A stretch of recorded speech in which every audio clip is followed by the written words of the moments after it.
Bougie. OK, tout le monde, on va commencer en jouant un petit jeu qui s'appelle Fill in the blank. Puis, je vais encore une fois, je vais faire des liens avec les champs qu'on a déjà étudiés pour établir la définition de notre troisième champ, le troisième sur trois. OK?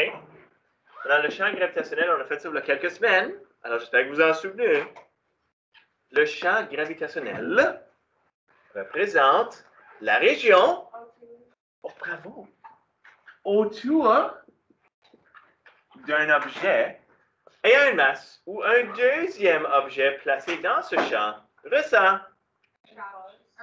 Merci, Jocelyn. Une chance que toi, tu écoutes. La valeur de l'intensité du champ gravitationnel est... Oui, c'est ça qu'on va dire, près de la Terre. Elle est constante. Peut-être que je devrais peut-être ajouter des mots et dire constante, c'est près de la surface de la Terre. La force gravitationnelle est toujours... Pensez à... Non. La force gravitationnelle est toujours pensée à... Je sais pas moi.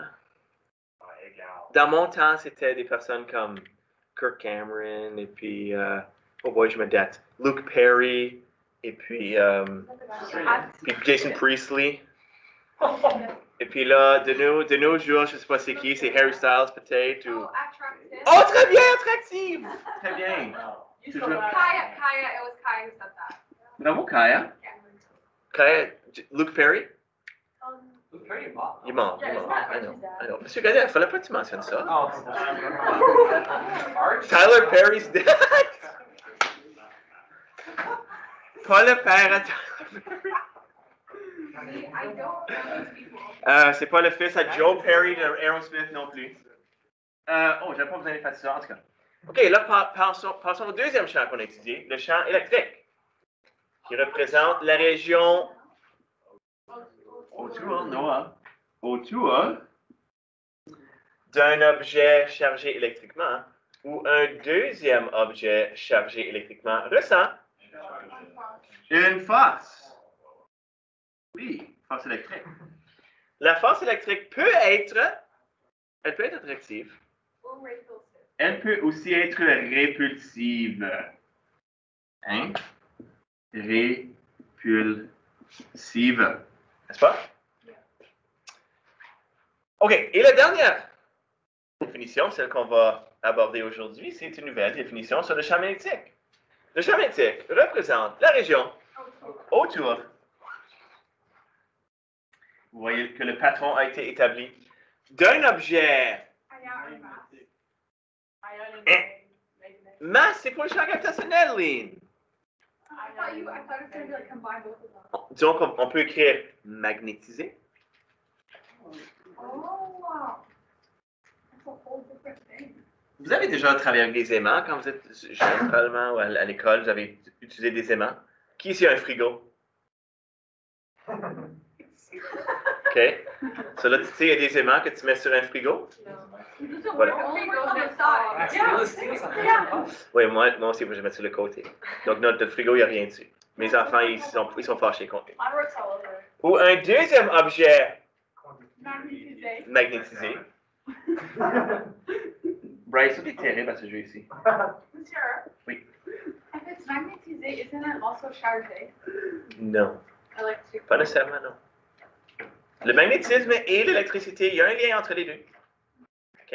Ça ne veut pas dire qu'ils portent une charge nette. But wouldn't they, like, they both have protons and electrons, right? Toute matière a des protons et des électrons. C'est ce que tu manges présentement a des électrons et des protons dedans. Oh my gosh. Mais le physique au quotidien, c'est au deuxième semestre. Peut-être que tu devrais le suivre. D'un objet magnétisé ou un deuxième objet magnétisé ressent... Merci, Jocelyn. Une force. Yeah. La force magnétique peut être... Très bien. Attractive ou répulsive. Il manque Gina aussi. Il manque plein de monde. Vape? C'est un vape party ou quoi?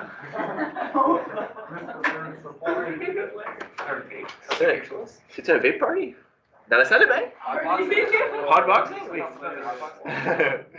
Donc, oui, on va commencer à parler de magnétisme, tout le monde. Le magnétisme, ça a une très longue histoire. C'est quelque chose qui existe dans la nature, un tout petit peu. J'ai ici l'histoire du magnétisme. On parle que c'est venu peut-être de la région appelée Comment ça s'appelle? La Magnésie? Chose de même? En tout cas. Dans une région de... Quel pays est-ce que c'est, ça, ici? C'est pas l'Italie. L'Italie est comme une botte. C'est la Grèce. La Grèce. C'est la Grèce. Oui! C'est quoi la capitale de la Grèce? Est-ce que c'est sur TikTok, peut-être? Non. Rome. Ça, c'est l'Italie. Non. Aïe, ça commence avec un A. Athènes. Très bien, oui, Athènes. En Grèce, Athènes. Il y a eu des Jeux olympiques, là, en 2008, si je me trompe. Non, c'est 2008? 2004? 2000? 2000. Oh boy, comment vieux est-ce que je suis? 2000. Ça me fait mal. Sam Whitfield. Ça me fait peur. Oui, la magnésie, je l'ai mentionné. Donc, on a trouvé un minerai dans cette région-là il y a très longtemps, qu'on appelait le magnétite, parce qu'on remarquait qu'il bougeait tout seul. Okay, c'était de la magie ou quoi? Bon, ça c'était 2 siècles avant Jésus-Christ, donc environ il y a 2200 ans. Là, on va retracer, on va aller un peu plus loin, on va parler des Chinois qui l'auraient exploité ou qui auraient découvert le 1er siècle, donc il y a à peu près 1900 ans. Exploite également le magnétisme. Une légende ancienne veut qu'un monsieur ou une madame, je ne sais pas, Huang Ti, un homme, fondateur de l'Empire chinois, ait conçu une boussole dont l'aiguille était déviée par une force invisible. Une force invisible, tout le monde. C'est quoi une boussole? Oh, the compass. Yeah. C'est l'instrument qui vous permet de déterminer où est le nord. C'est l'aiguille, elle va pointer vers le nord. Puis on va apprendre pourquoi qu'une boussole pointe vers le nord plus tard. Ça change, non? Ça change? Oui, le nord magnétique change. On va faire ça pendant les vacances. Non, au mois de janvier. Au mois de janvier. Oui! Ça bouge. Le nord magnétique bouge. On va parler de ça plus tard. OK, ça ne stresse-toi pas. Ça, c'est du stress eating présentement, là? Ensuite, au 16e siècle, William Gilbert, un scientifique et médecin, à ce temps-là, le monde était prolifique. Scientifique et médecin. Okay? On ne les spécialisait pas comme aujourd'hui. À la cour de la reine Élisabeth Ier, même les premières expériences contrôlées, il découvre plusieurs façons d'induire le magnétisme. Par exemple, si on frotte une tige d'acier contre un aimant, la tige devient elle-même un aimant. Je vais faire ça demain. Okay? Demain, on va parler de la théorie des domaines, puis je ferai des choses magnétiques demain. Quand vous n'allez pas ici, mais je vais me filmer en train de le faire. OK? Puis vendredi, tout le monde, je ne planifie rien faire de nouveau. Alors, vous allez ici vendredi, faire le travail. OK? Alors, apportez du travail. Ou des snacks. Vous pouvez travailler sur vos snacks. OK, Lynn? OK. Alors, le magnétisme est une propriété du magnétite, qui est un élément, un composé, pas un élément, excuse, un composé chimique, Fe3O4, et de quelques autres substances qu'on appelle des aimants. C'est une propriété de la Terre. La Terre a un champ magnétique. Et la boussole fonctionne à cause du champ magnétique de la Terre. Et le magnétisme est aussi une propriété que l'on remarque autour d'un fil parcouru par un courant. On parlera de ça au mois de janvier. Un phénomène qu'on appelle électromagnétisme. OK? Donc, l'aimantation se ressemble en 2 régions qu'on appelle des pôles, le pôle nord et le pôle sud. Sur un aimant, on va avoir un pôle nord ou un pôle sud. C'est un aimant en barre, là, comme on va regarder aujourd'hui. Un pôle nord et un pôle sud. La Terre a un pôle nord magnétique et un pôle sud magnétique aussi. La Terre agit comme un immense aimant. Comme j'ai dit, janvier 2021. J'en dis pas plus, ça c'est mon teaser. OK? 2 pôles de même nom se repoussent, comme 2 charges de même signe se repoussent. Puis 2 pôles de nom contraires s'attirent. Donc pôle nord et pôle sud s'attirent, comme 2 charges positives et négatives s'attirent. Il n'y a rien de différent entre le magnétisme et l'électricité de ce côté-là. Le champ magnétique, lui, on va parler du champ magnétique, pas aujourd'hui, mais plus tard. C'était quoi la variable pour le champ gravitationnel encore? Absolute. Le G. champ, petit g. C'était quoi la variable pour le champ électrique? Backwards. C'était le E, curly E, le epsilon. Non, c'est pas epsilon. C'était un E, comme oui. Et puis pour le champ magnétique, ce sera B. Champ magnétique, B. OK? Alors, normalement, tout le monde, ce que je peux faire dans le passé, c'est prendre un aimant comme ça ici, avec un pôle nord et un pôle sud, et puis déterminer en mettant de la limaille de fer, comme c'est comme des petits morceaux de fer, Oh, yeah. sur un aimant. Puis là, les limailles de fer vont s'aligner sur les lignes de champ magnétique. Mais j'ai un site web ici en quelque part que je devrais être capable de... Non, ça c'est plus tard. C'est ici? Non, c'est pas ça. C'est ici? Non, c'est pas ça. Hein? C'est ici? Non. Y en a-t-il un autre? Yeah! Je pense que j'ai trouvé. Yeah, je l'avais trouvé là. Oh, je l'ai trouvé. OK. Regardez ici tout le monde. Sur votre feuille, vous avez un pôle nord à la gauche et un pôle sud à la droite, n'est-ce pas? Yes. OK, juste biffez ça puis mettez sud-nord comme ça ici. OK? On va juste le changer parce que sur ma petite animation, c'est sud-nord. OK, ça ici, c'est quoi tout le monde? Une petite boussole. Exactement, une petite boussole. Puis présentement, la flèche, le rouge, ça c'est comme la flèche, la boussole. OK? Elle pointe dans cette direction-là. Donc présentement, elle pointe dans quelle direction? Vers le pôle sud. Exactement. Donc, quand on place des boussoles, puis vous allez voir, quand je vais bouger la boussole, que les lignes de champ magnétique vont apparaître. Oh! Les lignes de champ magnétique pointent vers le pôle sud. OK? Donc, elles pointent vers... Tu sais comment les lignes de champ électrique, elles pointaient vers quelle charge? Négative. Les lignes de champ magnétique, elles vont pointer vers le pôle sud. Puis regardez comment une boussole fonctionne.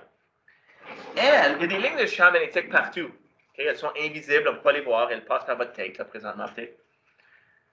La boussole, elle, tu la places sur une ligne de champ magnétique, elle suit cette ligne-là. OK? So, une boussole, elle s'aligne avec la ligne de champ magnétique sur laquelle vous la placez. Donc, une boussole, quand je la tiens dans ma main, elle va pointer vers le nord, géographique. Ça veut dire qu'il y a une ligne de champ magnétique là. Donc, j'en avais une sur ma main. Il y a une ligne de champ magnétique invisible qui passe ici. Quand je mets la boussole dessus, la boussole suit cette ligne-là. C'est comme ça que ça fonctionne. OK? So, on va bouger la boussole un petit peu, puis vous allez remarquer, vous allez voir comment elle change. Tu vois, elle prend la ligne, elle suit la ligne de champ magnétique sur laquelle on la place. Vous voyez? So, elle pointe vers le sud. Oh! Parce que c'est comme ça que ça fonctionne. Puis tu vois, les lignes vont de nord à sud. Tu vois? Elles vont de nord à sud. Puis elles forment un petit peu comme on avait quand on avait deux charges opposées. Souvenez-vous quand on avait des configurations de charges, puis on avait comme une charge positive et négative. Ça faisait des diagrammes comme ça. Donc, yeah, les lignes de champ magnétique vont de nord à sud, comme ça ici. OK? Elles s'éloignent du nord et elles vont vers le sud. Puis si vous avez besoin d'un je sais pas moi, un truc pour vous rappeler de ça, pensez-y, où est-ce que les Canadiens aiment aller l'hiver? Ils aiment aller au sud. Okay? So on va du nord au sud, nous autres, en général, quand il fait froid. OK? So, du nord au sud. Donc, si vous voulez, je peux bouger ma boussole un peu partout, là, puis on va remplir notre écran. Tu vois, est-ce que vous remarquez comment la boussole, elle prend toujours la forme de la ligne sur laquelle on la place? Vous voyez? Oui. Okay? C'est comme ça qu'une boussole fonctionne. S'il n'y avait pas de champ magnétique, la boussole ne fonctionnerait pas. Maintenant, j'ai déjà vu cette question ici, puis je ne me souviens pas de la réponse. Si je prends une boussole, puis je vais au pôle Nord, dans quelle direction est-ce que la boussole pointe? Vous êtes pas mal certain, ça? Oui. Moi, je ne me souviens pas. Au sud. Ben, non. Une boussole, comme si y a-t-il une ligne de champ magnétique au pôle Nord? S'il y en a, je ne me souviens pas. Je ne me souviens pas de la réponse. Si je suis sur le pôle Nord, on viendra à cette question-là quand on fait le champ magnétique de la Terre. OK? Là, on fait juste les champs magnétiques des aimants. Alors voilà, vous voyez comment la petite boussole, elle suit les lignes de champ magnétique sur lesquelles vous la placez, et les lignes de champ magnétique vont de nord à sud. Oh, la Terre, elle est un petit peu différente parce que les lignes vont rentrer comme... On parlera de ça plus tard. Oh, nord, right? Oui. Oh, okay. That's one. Oui, on parle de ça plus tard. OK? So, ça c'est ce que je voulais vous montrer aujourd'hui. Laissez-moi revenir à mon... C'est ici que je veux? Non? Attends une minute. Ici? OK. So, vous avez changé ça à sud, puis vous avez mis ça en nord. Ça, c'est des lignes de champ magnétique, tout le monde. C'est comme ça qu'elles fonctionnent. Tout comme les lignes de champ qu'on a tracées pour la gravité et pour les champs électriques. So, il y a plein de... Oh! Il y a plein de... Je devrais peut-être faire ça. Des petits points qu'on pourrait aborder ici. So, ici, ça, vous avez mis sud, puis vous avez mis nord, puis vous avez fait ça ici. Une chose qu'on ne fait pas pour l'électricité, c'est que ces lignes de champ ici sont des boucles. Okay? Maintenant, des boucles, ça veut dire, ça fait comme des cercles complets. À l'intérieur, j'oublie, est-ce qu'on parle de ça cette année? J'oublie si c'est 30S ou 40S. À l'intérieur, je pense que c'est 30S aussi. À l'intérieur d'un aimant, les lignes de champ vont de sud à nord. À l'extérieur, elles vont de nord à sud. OK. So, il y en aurait d'autres, là. Oui, intérieur, sud à nord. Yeah. Tu vois comment les flèches vont de sud à nord à l'intérieur, puis elles vont de nord à sud à l'extérieur? Ça fait des boucles. Okay? Sud à nord à l'intérieur, puis nord à sud. Parce que quand on va faire, Lynn, justement, quand on va faire la règle avec les mains, là, pouce pointe vers le nord. OK. Les lignes de champ magnétique ne se croisent jamais. C'est la même chose que pour les lignes de champ électrique. Il y en a un nombre infini, mais évidemment, nous ne pouvons représenter que quelques-unes de ces lignes. Évidemment, personne n'a le temps de faire un nombre infini de lignes, n'est-ce pas? Je n'ai pas le temps. Même pendant la pandémie. Les lignes de champ magnétique s'écartent mutuellement et ne peuvent donc se couper. Puis le plus loin qu'on est, ça va-tu dire, la concentration des lignes de champ magnétique en un point détermine l'intensité du champ magnétique en ce point. Donc, plus les lignes sont proches, plus il y a de force magnétique. C'est parce que le champ est grand. OK? Je pense que c'est tout. Il peut. Parce que tu peux prendre un aimant, puis on parlera de ça demain un tout petit peu. Un aimant peut perdre son aimantation, peut la gagner, peut devenir plus fort, moins fort, un tout petit peu. Yeah. So oui, il pourrait. OK, so ça ici, c'est votre devoir, tout le monde. C'est de juste tracer des lignes de champ magnétique. OK? Pour 2, 3, 4, 5 configurations. Oh! Pour un aimant fer à cheval, ça c'est un fer à cheval. Est-ce que vous savez c'est quoi un cheval? Oui. Est-ce que vous savez c'est quoi un fer à cheval? Oui. C'est quelque chose qu'ils mettent sur leur sabot, là. Exactement. Ça, c'est la forme fer à cheval. Les lignes vont de nord à sud ici, comme n'importe quoi d'autre. Puis qu'est-ce que vous pensez? Si on mettait une boussole, imaginez là, si on plaçait une boussole, comment est-ce que la boussole pointerait? Puis on regardera ça demain, on corrigera ça demain. OK? OK. So là, parfait. On va regarder notre petit vidéo. C'est pas sorcier. Sur la maison, ceux qui sont à la maison, on le regardera en classe demain. OK? So vous n'avez pas besoin de regarder vous-même. Stop recording.